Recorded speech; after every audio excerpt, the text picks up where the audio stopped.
हरे कृष्णा, राधे राधे। व्रत विधि उपाय में सभी लोगों का स्वागत करती हूँ।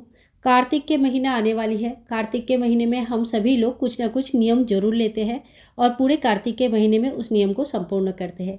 आज के इस वीडियो में हम जानेंगे कि पूरे दिन के दिनचर्या हमारा कैसा रहना चाहिए, किस तरह का होना चाहिए, कौन से ऐसे नियम है जो हम रोज़मर्रा की ज़िंदगी के साथ कर सकते हैं, जो बिल्कुल तकलीफ़ नहीं होगी हमें और आराम से हमें कार्तिक महीने की पुण्य फल भी मिल जाता है। तो इस वीडियो में हम बात करेंगे कार्तिक महीने की जो चीज़ें हमें करनी चाहिए, कुछ ऐसी काम जो हमें करनी है और कुछ ऐसी चीज़ें जो हमें नहीं करनी चाहिए, संभव है तो त्याग कर देना चाहिए।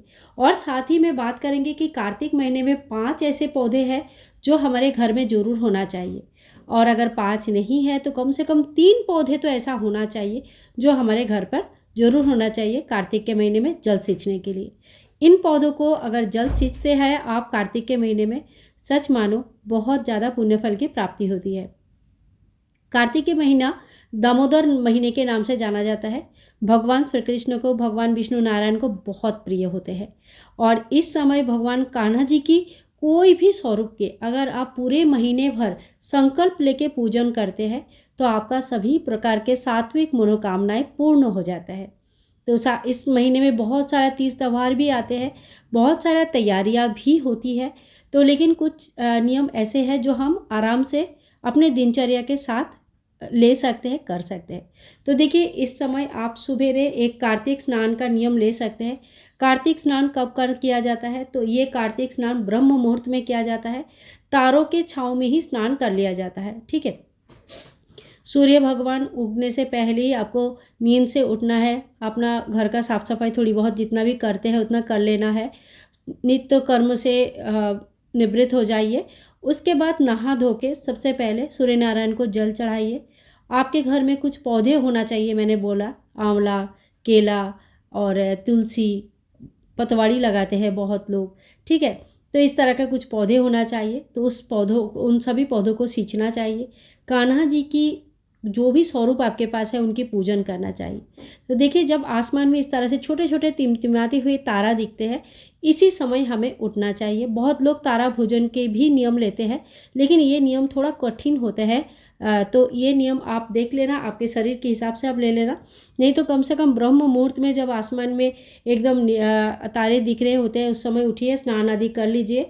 नदी पुकुर में स्नान कर सकते हैं तो बहुत अच्छा है। अगर नहीं कर सकते तो अपने ही घर में बाल्टी में थोड़ा सा गंगा जल या आंवले का रस या तुलसी का रस, तुलसी के पत्ते डाल के आप स्नान करके पूजन कर सकते हैं। स्नान के बाद सूर्य नारायण को जल चढ़ाना है। फिर देखिए, केला, आंवला, तुलसी, पतवाड़ी, पीपल के वृक्ष अगर आपके पास है तो आप इनको जल सींचिए। तो कार्तिक महीने में सबसे ज़्यादा जो महत्वपूर्ण होता है वो तुलसी होती है। तुलसी मैया का पूजन पूरे कार्तिक के महीने में सुबह शाम किया जाता है। सुबेरे आप इनको जल सींचे। अगर आप सूर्योदय से पहले ही उठ रहे नहा रहे हैं तो आप दीपदान भी कर सकते हैं। इसके बाद आप अपने मंदिर में पूजन कर लीजिए। कान्हा जी, लड्डू गोपाल जी अगर सेवित है उनकी पूजन कर लीजिएगा। लक्ष्मी नारायण जी है तो उनकी पूजन कर लीजिए। दीपदान आप कर सकते हैं। इस समय लक्ष्मी नारायण जी के सामने अखंड दीपदान बहुत लोग करते हैं पूरे 1 महीने के लिए। ये बहुत कठिन हो जाता है मानना, लेकिन आप डेली सुबह शाम का कर सकते हैं। इसके बाद आपको पढ़नी है कार्तिक मास की व्रत कथाएँ, कहानियाँ। आप कहीं से सुन सकते हैं और कहीं से पढ़ भी सकते हैं। तो देखिए, इस तरह का बुक्स जो है आपको अभी मार्केट में बहुत ही आसानी से मिल जाएगी। तो इस तरह का बुक जो होते हैं जिसमें कार्तिक मास महात्म्य दिया रहता है और साथ साथ में तुलसी मैया का भजन, कीर्तन, चालीसा, सारी चीज़ें दिए रहते हैं। और बुक मिलती है जिसमें कहानियाँ भी दिया रहता है, जैसे तुलसी मैया की कहानी, लपसी तपसी की कहानी, तो बहुत तरह का गंगा जमुना की कहानी, कार्तिक नहाने की कहानी, सास बहू की कहानी, बहुत सारी कहानियाँ होती है।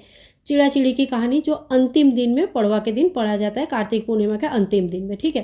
तो इस तरह से रोज़ कहानियाँ हमें पढ़नी होती है, आरती करना होता है और जो व्रत महात्म कथा होता है ये सुनना होता है। इसके लिए आप कोई बुक्स ले सकते हैं या कहीं से भी आप सुन सकते हैं, जहाँ से भी आपको अच्छा लगे वहाँ से आप सुन सकते हैं। तो यहाँ पे मैंने आपको एक बुक दिखाया, एक अंदाज़ा आपको हो जाएगा कि किस तरह का बुक्स होते हैं, किस तरह का चीज़ें इसमें लिखा रहता है और भाषा इनकी किस तरह का होता है, ठीक है। तो ये होगी हमारी सुबेरे की पूजा।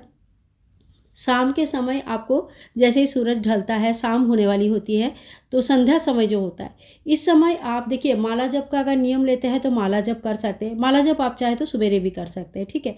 लेकिन शाम के समय आपको तुलसी मैया में एक दीपदान जरूर करनी है, ठीक है। तो तुलसी मैया में आप चाहे तो तिल का तेल का दीपदान कर सकते हैं, घी का दीपदान कर सकते हैं, लेकिन जो भी संकल्प लेके शुरू करेंगे उसी एक ही चीज़ को आपको कंटिन्यू करना है।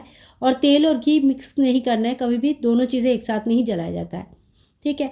तो इस तरह से आपको तुलसी मैया में दीपदान करनी है।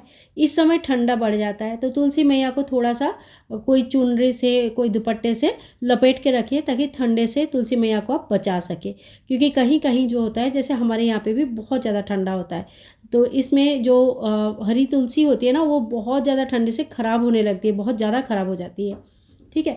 तो इस तरह से आपको तुलसी में दीपदान करनी है। भगवान श्री विष्णु नारायण के सामने एक दीपदान करनी है। दीपदान के ऊपर एक अलग से वीडियो मैं आप लोगों के साथ शेयर कर दूंगी। आप चाहे तो पूरे कार्तिक के महीने में पितरों के नाम पे आकाश दीपदान कर सकते हैं।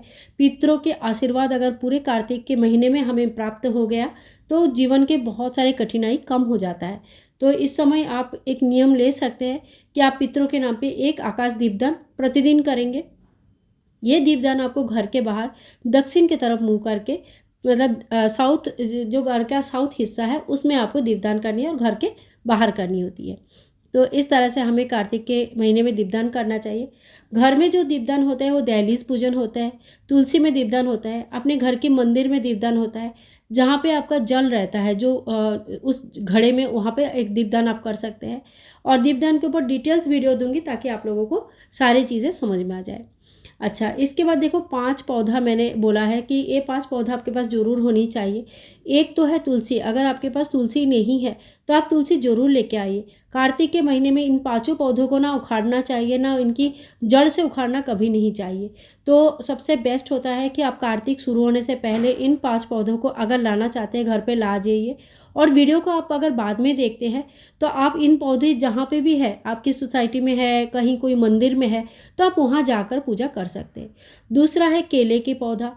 केले का भी छोटा सा पौधा आप गमले में लगा सकते हैं। देखिए ये पौधे बड़े होते हैं, घर के अंदर लगाना है तो आपको गमले में छोटे पौधे रूप से ही लगाना है। और जब ये थोड़ा बड़ा हो जाता है तो आप चाहे तो इनको मंदिर में लगा सकते हैं। दूसरा है आंवले का पौधा। ये तीसरा है आंवले का पौधा। आंवले का पौधा भगवान श्री विष्णु नारायण को बहुत प्रिय होता है। आंवला नवमी के दिन, वैकुंठ चतुर्दशी के दिन इनकी विशेष पूजन की जाती है। तो इसके अलावा आप पीपल पतवाड़ी बो सकते हैं, ठीक है। और कोई कोई इस समय पीपल का जो छोटा सा चारा होता है, पौधा होता है, ये घर पर लगाते हैं। 1 महीने तक जल सींचते हैं, थोड़ी सी बड़ी कर लेते हैं और फिर जब थोड़ा सा बड़ा हो जाता है तो कोई अच्छी जगह पे इनको लगा देते हैं और इनकी देखभाल करते हैं जब तक ना ये अच्छी तरह से वहाँ पे पनप जाए। तो इस तरह से आप पीपल का वृक्ष लेकिन घर पर नहीं लगाया जाता है, ये ध्यान रखें। सिर्फ 1 महीने के लिए छोटा सा पौधा आप ला सकते हैं, पर पीपल का बड़ा वृक्ष घर के अंदर कभी नहीं होना चाहिए।